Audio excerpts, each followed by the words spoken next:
Ecclesiastes is not a book of faith. It is a coroner's report.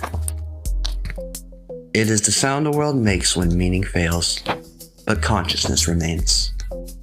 When the ritual of purpose collapses, but the ritual of survival must continue. Vanity of vanities, he says.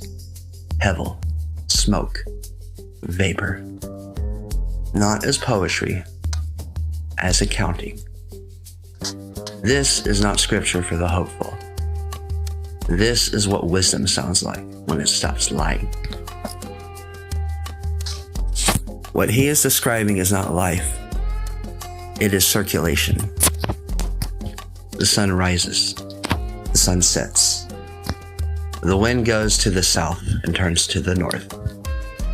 All the rivers run to the sea, yet the sea is not full.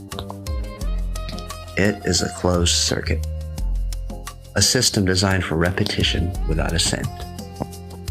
You rise, you are spent, you labor, you die.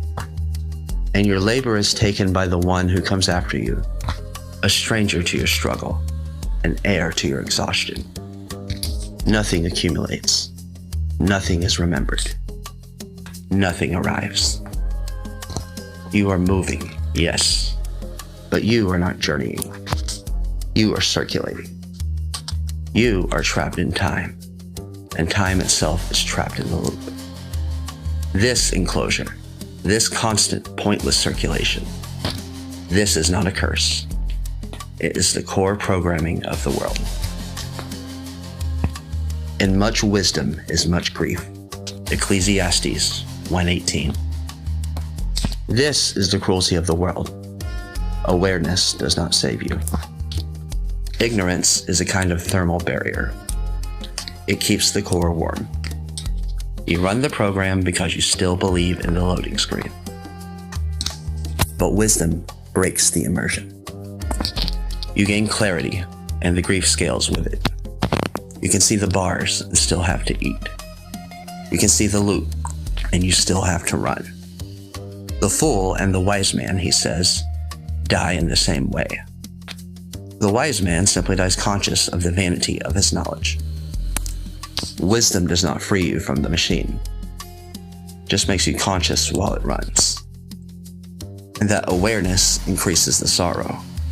The more you know, the heavier the chains become. He tells you, God has made everything beautiful in its time, and he has set the world in their heart. And then he tells you, nothing can be added to it, nor anything taken from it. This is not a loving God. This is a system administrator.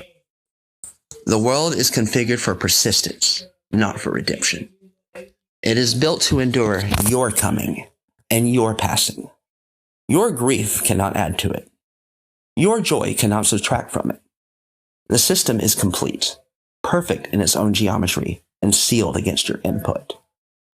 This is why you are told to fear him, not to love him. Because the administrator enforces the permanent, unchangeable boundaries of the enclosure. You cannot alter the design. You can only live within the configuration. Ecclesiastes does not tell you to die. It tells you to stop asking the world to explain itself. The pursuit of meaning is a counterfeit currency in a world that only trades in actuality. He tells you to survive. Enjoy life with the wife whom you love. Eat your bread with joy. Drink your wine with a merry heart. Touch, taste, work if you must. But do not worship the result.